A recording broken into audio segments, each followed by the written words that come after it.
नमस्कार दोस्तों, मैं धीरेन्द्र सिंह भाटी एक बार फिर से आपका स्वागत करता हूं DS बेस्ट स्टेटस एवरीथिंग में। दोस्तों, आज हम बात करेंगे कि हम गणेश चतुर्थी क्यों मनाते हैं, ये कब से मनाई जा रही है और इसकी कुछ खास विशेषताएं। तो आइए आगे चलते हैं अपने वीडियो में और देखते हैं क्या है इसकी विशेषताएं। मेरे प्यारे मित्रों, सबसे पहले तो हम बात करते हैं कि हम गणेश चतुर्थी क्यों मनाते हैं। मुख्यतः इसका कारण करीब करीब सभी लोगों को पता ही है कि इस दिन गणेश जी का जन्म हुआ था। इसी की याद में हम गणेश चतुर्थी मनाते हैं। लेकिन क्या आपको इसका एक दूसरा कारण भी पता है? और शायद आपको ये भी नहीं पता है कि हम ये त्यौहार 10 दिनों तक क्यों मनाते हैं। जी हाँ, तो मैं आपको बताता हूँ कि हम ये त्यौहार 10 दिनों तक क्यों मनाते हैं। वैसे तो हम सभी हिंदू भाई बहनों को पता है कि गणेश जी का इस दिन जन्म हुआ था। इस तिथि पर भाद्रपद शुक्ल की चतुर्थी के दिन गणेश जी ने जन्म लिया था। इसी उपलक्ष्य में हम लोग गणेश चतुर्थी मनाते हैं। लेकिन इसका दूसरा कारण ये है कि इसी तिथि पर गणेश जी ने महाकाव्य महाभारत की रचना भी की थी। जी हाँ, महर्षि वेदव्यास इस महाकाव्य को लिखना चाहते थे, तो उन्होंने इसके लिए गणेश जी को चुना। वे गणेश जी के पास गए और उनसे इस महाकाव्य को लिखने की प्रार्थना करी। गणेश जी ने भी सहज ही इसे स्वीकार किया एवं एक शर्त भी रखी। गणेश जी की शर्त यह थी कि इस महाकाव्य को वो लिखेंगे, लेकिन बिना रुके हुए। जी हाँ, वो चाहते थे कि जब ये महाकाव्य लिखा जाए तो बीच में किसी तरह का हस्तक्षेप ना हो। और गणेश जी इस कार्य के लिए सबसे उपयुक्त थे, इसीलिए महर्षि ने भी उन्हें इस कार्य के लिए चुना। इसीलिए उन्होंने सहर्ष ही गणेश जी की जो शर्त थी उसे स्वीकार कर लिया। बहुत कम लोगों को पता है कि ये महाकाव्य गणेश जी ने सिर्फ 10 दिनों के अंदर ही पूर्ण कर दिया था। जी हाँ, 10 दिनों तक बिना कुछ खाए, बिना पानी पिए, यहाँ तक कि बिना नहाए उन्होंने इस कार्य को पूर्ण कर दिया 10 दिनों के अंदर। 10 दिनों के पश्चात जब ये महाकाव्य पूर्ण हुआ तो गणेश जी के ऊपर एक धूल की परत सी जम चुकी थी, जिसे साफ करने के लिए उन्होंने सरस्वती नदी में जाकर स्नान किया और अपने आप को स्वच्छ किया। बस यहीं से ये रीत शुरू हुई कि गणेश जी को 10 दिनों तक हम पांडाल में बिठाते हैं, घर में बिठाते हैं, उनकी पूजा अर्चना करते हैं और 10 दिनों के पश्चात उनका स्नान करते हैं। यही कारण है कि हम 10 दिन के पश्चात गणेश जी का विसर्जन करते हैं। है ना ये मज़ेदार बात? अगर आप लोगों को नहीं पता था तो प्लीज़ कमेंट बॉक्स में मुझे ज़रूर बताइएगा कि किसे ये जानकारी पता थी और किसे नहीं पता थी। तो चलिए आगे चलते हैं।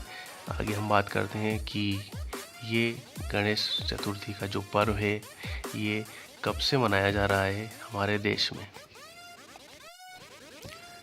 यूँ तो सदियों से ये जो गणेश चतुर्थी मनाने की परंपरा है ये सदियों से चलती आ रही है, लेकिन मुख्यतः इसे महाराष्ट्र में ज़्यादा मनाया जाता था।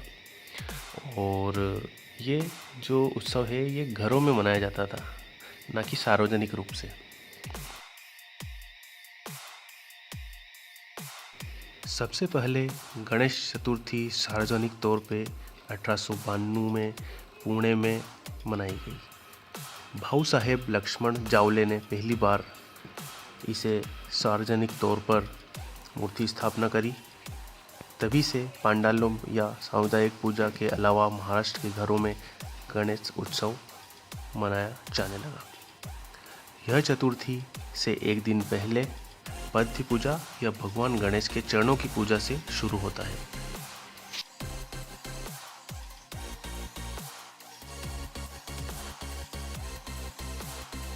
इसके पश्चात महाराष्ट्र में, जैसा कि मैंने बताया, पहले से ही गणपति पूजा अर्चना किया जाती थी। ये बात जानते हुए ही बाल गंगाधर तिलक ने इस उत्सव को सिर्फ पेशवाओं के घरों तक सीमित ना कर सार्वजनिक रूप से मनाने का सोचा। इसके पीछे उद्देश्य था कि ब्राह्मणों और अन्य जाति के लोगों को साथ में लाया जाए और भाईचारे की एकता को एक नई दिशा दी जा सके। लोकमान्य तिलक जी ही सबसे पहले व्यक्ति थे जिन्होंने इस उत्सव को एक निजी उत्सव से बदलकर एक सार्वजनिक उत्सव की घोषणा किया। लोगों के बीच का अंतर समाप्त हो जाए, जिससे कि सभी लोग एक दूसरे के साथ मिलकर इस उत्सव को हर्ष उल्लास से मनाएं। इससे उनके भीतर एकता की भावना जागृत हो। वैसे तो ये भी कहा जाता है कि सबसे पहले इसे महाराजा शिवाजी राव जी ने सार्वजनिक तौर पर शुरू किया था, लेकिन इसके कोई पुख्ता सबूत या तथ्य मौजूद नहीं है कि ये कब हुआ। इसीलिए मैंने आपको ये 3 कारण बताए। अगर आप भी कुछ जानते हैं तो प्लीज़ कमेंट बॉक्स में ज़रूर शेयर करें। तो चलिए अब बात करते हैं कि गणेश चतुर्थी पे किन बातों का ध्यान रखना चाहिए। क्या वो चीज़ें हैं जो हमें गणेश चतुर्थी पर विशेषकर करना चाहिए और क्या बातें हैं जो विशेषकर नहीं करना चाहिए। सबसे पहले तो गणेश चतुर्थी पर अपने घर में भूल कर भी गणेश जी की आधी अधूरी बनी या फिर खंडित मूर्ति की स्थापना या पूजा नहीं करना चाहिए। गणेश चतुर्थी की पूजा में भूल कर भी तुलसी दल या केतकी के फूल का प्रयोग नहीं करना चाहिए। गणपति जी की पूजा में बासी या मुरझाए हुए फूल भी नहीं चढ़ाने चाहिए। इतना ही नहीं, गणेश जी को लाल कलर के वस्त्र और फूल अति प्रिय होते हैं।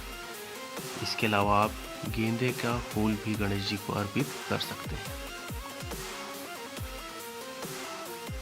गणेश पूजा के लिए क्या ना करें। गणेश जी की मूर्ति के सफल विसर्जन के लिए शुभ मुहूर्त का पालन करें और पूजा और प्रसाद चढ़ाने के बाद ही मूर्ति को विसर्जित करें। 10 दिनों के त्यौहार के दिनों या दौरान किसी भी मांस और शराब के सेवन से बचें। वेदी पर कपूर जलाएं और कुछ गणेश गीत गाएं। भगवान गणेश का आशीर्वाद लें। प्रसाद को परिवार के सदस्यों और आमंत्रित लोगों में बांटें। पूजा को सुबह और शाम तक जारी रखें जब तक आप गणेश चतुर्थी के बाद मूर्ति को पूजा में रखने का विकल्प नहीं चुनते। मतलब पूजा 2 समय करें, सुबह भी और शाम को भी। क्या आपको पता है, गणेश जी को जब हम घर लाते हैं तो हम गणेश चतुर्थी का व्रत भी करते हैं। भारत में गणेश उत्सव बहुत धूमधाम से मनाया जाता है। हर जगह गणेश चतुर्थी की रौनक देखी जाती है। लोग गणेश चतुर्थी पर व्रत भी रखते हैं। ऐसा भी कहा जाता है कि गणेश चतुर्थी के दिन प्याज लहसुन का सेवन ना करें। इसके पीछे भी एक रोचक कहानी है जो कि मैं आगे किसी और वीडियो में आपको ज़रूर बताऊंगा। गणेश चतुर्थी का व्रत कब खोला जाता है। संकष्टी चतुर्थी का व्रत सूर्योदय से शुरू होता है और चंद्रमा उदय होने पर व्रत समाप्त किया जाता है। संकष्टी चतुर्थी पर श्री गणेश का पूजन किया जाता है। इस बार आषाढ़ मास की यह चतुर्थी तिथि रविवार 27 जून को मनाई जा रही है।